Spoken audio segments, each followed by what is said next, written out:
जब से हम हैं तुमसे मिले कसम हम रहे नहीं हम किया किया গ্রাম থেকে শাশুড়ি আম্মু এসেছে। আজকে নিজে হাতে শাশুড়ি আম্মুর জন্য রান্না করব।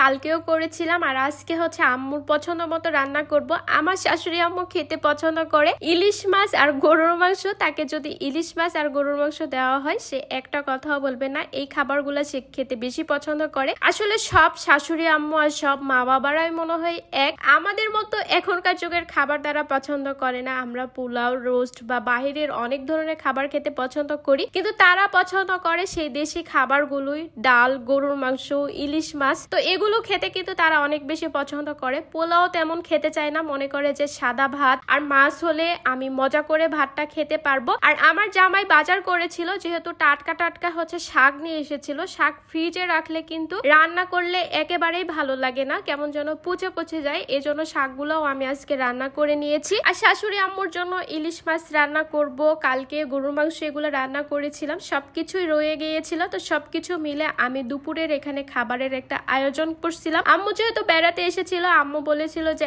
আমি রান্না করি। তো আল্লাহ যেহেতু আমাকে সুস্থ রেখেছে, আমি ভালো আছি, এজন্য আমি চেষ্টা করি সব সময় সবারই সেবা যত্ন করতে। আর আমি মনে করি প্রত্যেকটা ছেলের বউয়েরই দায়িত্ব মাঝে মাঝে শ্বশুর শাশুড়ি করে রান্না করে খাওয়ানো। আর এদিকে আমার জামাই বলে যে অনেকদিন থেকে তোমাকে কোনো কিছু দেওয়া হয় না, এই দেখো তোমার জন্য আমি কত কি নিয়ে এসেছি। আমার জামাই আমার জন্য এখানে অনেকগুলো থ্রি পিস নিয়ে এসেছিল, সুতি থ্রি পিস। আসলে আমি যেহেতু গ্রামে যাই বা বাসায় কিন্তু সবসময় আমি নর্মাল যে সুতি থ্রি পিস গুলো থাকে তো সেগুলাই ব্যবহার করতে বেশি পছন্দ করি। এই থ্রি পিস গুলোর কোয়ালিটি কিন্তু অনেক ভালো। অনেকেই আমাকে জিজ্ঞাসা করেন, আপু তোমার পরনের এই থ্রি পিস গুলো তুমি কোথা থেকে নাও?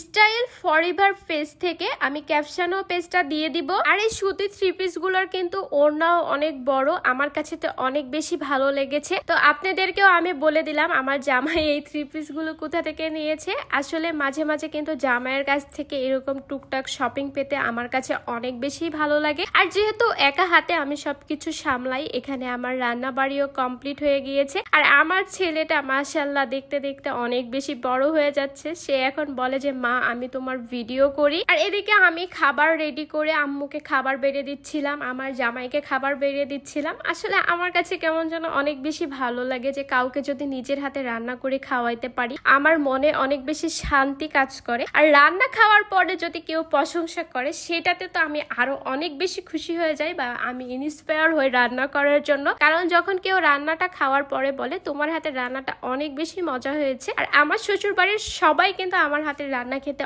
অনেক বেশি পছন্দ করে। আর আমি মনে করি যে পৃথিবীর সবার সঙ্গে মিলে মিশে থাকা উচিত। যখন আপনারা সবাই এক জায়গায় থাকবেন বা কিছু না কিছু একটা সবার সঙ্গে টুকটাক কোনো কিছু হয়, তো সবকিছু ঝেড়ে ফেলে যদি আমরা সবাই মিলেমিশে থাকি, সেইটার ভিতরে কিন্তু আলাদা একটা আনন্দ কাজ করে। আজকের ভিডিওটি আপনাদের কাছে কেমন লেগেছে অবশ্যই জানাবেন। আল্লাহ হাফিজ।